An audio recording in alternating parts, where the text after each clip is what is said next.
सकाळीच भटजींशी बोललो मी फोनवरती. 18 तारीख म्हणतायत ते. 18 तारीख हा. म्हणजे जेमतेम 1.5 महिना राहिला लग्नाला.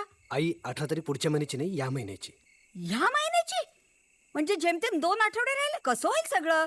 हॉल बुक करायचा आहे, पत्रिका छापायच्यात. छे छे, आपण दुसरा मुहूर्त बघूया. आई होईल सगळं. अरे कसं होईल बाबा सगळं?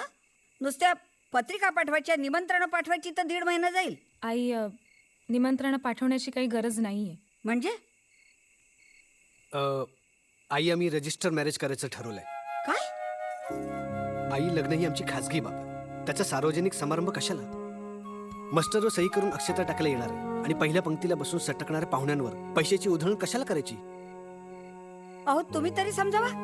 काय हो, एकच कार्य होणार आहे आपल्या घरात. नंदा, त्यांनी विचार करून हा निर्णय घेतला असणार. प्रॅक्टिकल आहे ते. अहो पैशाची उधळण नको, पण निदान एक हॉल, सनई चौघडा, दिव्यांच्या माळा तरी. करणार साहेब, तुमच्या घरातलं पहिलंच कार्य आहे ना. आई कशाला ते फालतू रिच्युअल्स? लग्नानंतर जवळच्यांसाठी आपण पाहिजे तर मस्तपैकी डिनर ठेवूया. काय दादा? First class. क्या बात है. मला नाही बाई पटत. खरं तर मलाही नाही पटत. हा मग माझ्या एकुलत्या एक मुलीचं लग्न थाटात व्हावं ही माझी इच्छा आहे. अगदी पार शोभेची आणि प्यायची दारू उडून. अहो शोभेची तरी उडूया की. नाही पण काय आता हिच्या हट्टापुढे काय करणार? कर्नलने पांढरं निशाण फडकवलं. चल नंदा, आता तूही निशाण फडकव. हे आई प्लीज.